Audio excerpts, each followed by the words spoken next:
Hey everybody, hope you're doing well today. Today we're going to go over the CloudCard CSV Importer. Let's go ahead and get started. The purpose of this tool is to import CSV records or to look at CSV records and import them as card holders in CloudCard. Let's take a look first at what the CSVs that you're going to be importing will look like. First off, if you go to this URL, which will be in the description, you'll find this project, and this video will also be linked there. We'll first go ahead and take a look at, like I said, the CSVs that you're going to want to look at. In our input folder, we've got several example CSV files, and so I'm just going to go ahead and pick one of these right here. You can kind of see what all the fields are. The first field has to be called email. Second field is your student ID number, your cardholder ID number, or whatever your ID number is. The headings here are not terribly important because the first field is just assuming is email. Second field is ID. After that, your custom fields have to be named exactly like the custom field is in CloudCard. And then if you specify email group, it has to be just like this: capital E, capital G, no spaces, email group. And same with supporting documents required. It has to be fully spelled out: capital S, capital D, capital R, no spaces. If that's only if you specify those things. If you don't want to specify the email group, or if you don't want to specify whether or not supporting documents are required, if you don't know what those are, then just leave them off. Okay. So let me go ahead and just save this file here. You can click raw there and hit save, and I'll just save this to my downloads folder. Okay. And I kind of went past that real quick. Just click raw, and it brings up the file, and then you hit Control Command S, or save it however. We're going to go ahead and grab that file from our downloads folder, and I'm going to drag that over here. All right, and there's another file that I've already downloaded, which is the test people to update with email groups and supporting documents required. So there's several different examples in there and that show you what you need to do. Okay. Now the next thing that we're going to need is the let's go back. We're going to need the jar file. So we'll just click on right here in the middle, CloudCard CSV Importer.jar. Click on that and download. And it's going to give you a warning. Hey, are you sure you want to do this? Because jar files, if you don't download jar files from a reputable source, I mean, it is an application, kind of like an exe file. So you want to make sure that you trust the person that you're downloading it from. So we're going to take that and drag that over into our folder also.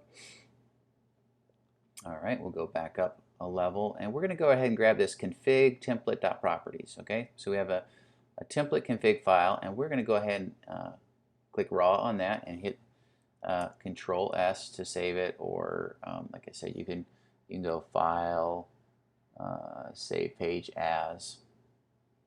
Okay, and notice it tries to do this as a TXT file, config template.properties .text, because it is a text file, but we want to keep that .properties. So config, and in fact we're just going to save it as config.properties.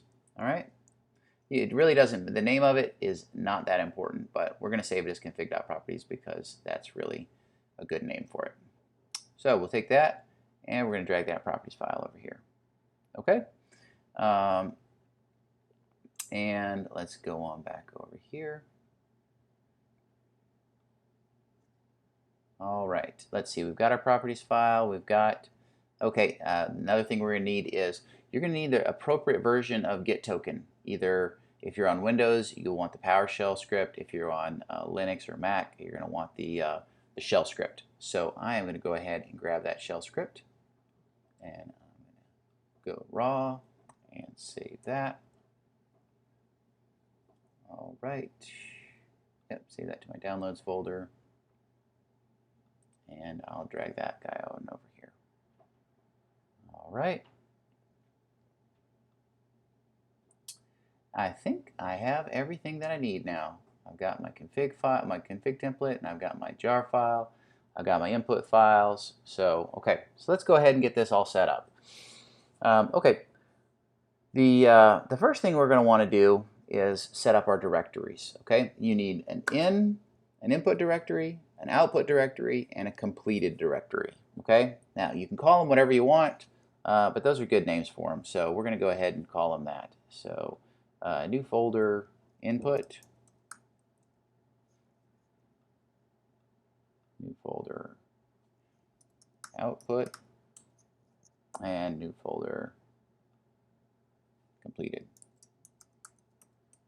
Okay, input, output, and completed. Now, if you name them that, then it will actually save you a little bit of trouble. But you can, like I said, you can name them whatever you want. They can be on a shared drive. They can be anywhere. Okay, they do not have to be in the same folder, and we'll get to that in just a second. But for purposes of the simplicity of this demonstration, we're going to use that. All right. So now let's go ahead and open up this properties file, and we are going to be changing some of the settings in here. Okay. So first off, it says, where's your completed directory? Where's your input directory? Where's your output directory? Okay. So our completed directory is right here at completed, and our input directory is in the same directory called input, and our output's called output. All right. Easy peasy. Okay, you actually don't need to specify the organization ID anymore, so you can just leave that out. Okay. And actually, to be honest, most of these settings, if you accept the defaults, but I think the defaults are actually input, output, and completed, just like that, then you can just, you could actually leave those off. Okay, so the base URL of your, the CloudCard API, it will either be, it's going to be it's going to be api.onlinephotosubmission.com. Today, I am using the test directory today. So you can do this against test, but most likely you're going to want this to be api.onlinephotosubmission.com. Okay. Today, just for the purposes of a demo, we're using test. Okay. And then we need an access token. Lots of random characters. Okay. So let's go ahead and get an access token. If you're familiar with Linux, you're going to need to make the file that we just downloaded. I'm pretty sure that won't be executable. Let's see. Yeah, it's not executable. So we have a different video on creating service accounts and getting access tokens, which is called creating service accounts. But we just need to make this an executable file. Again, you probably don't. You're probably on Windows, and you probably don't have to bother with this. All right. All right. So, and there we go. Okay. Cool beans. All right. Now we're going to go ahead and run getToken.sh. Okay, and it's going to ask us what's our URL. Okay, the default is api.onlinephotosubmission.com. Okay.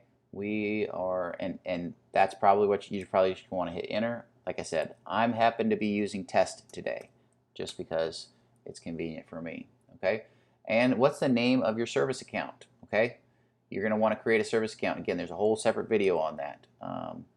But the name of our service account is importer at test.edu. So I'm going to go ahead and put that in there. And our password is super secure. We're going to go ahead and put that in there.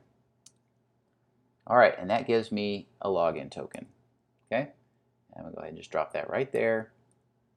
All right, and save my properties file and close it. All right, double check, make sure that opens. Yep, got all the right information in there.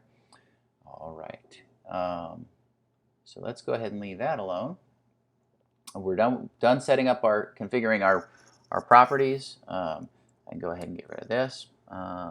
So we got our jar file, we got our properties file. All right, now the next thing we need to do is we don't have anything in the input directory, so we're just going to take this create script here, and I'm going to drop that into the input. All right, and there is, if we go back over here to the README at the bottom of this, pay attention to the README because it explains what all the different options are for and how your CSV needs to be organized. But there's this is pretty important right here, java.jar, this is how you run it. Okay, now you'll want to go ahead and schedule this either as a Windows service or a Linux service or whatever, but you want to schedule this to run as a scheduled task. All right, so I'll paste that in there, and then I just need to put the path to the config.properties. Again, it doesn't have to be in the same directory. It could be on a network drive, whatever. So java-jar CSV or CloudCard CSV Importer.jar config.properties. All right, I hit enter. Hope for good things. All right, it runs. Now you'll notice my input directory doesn't have anything in it anymore. Right? If I go look at completed, there it is, showed up in the completed directory.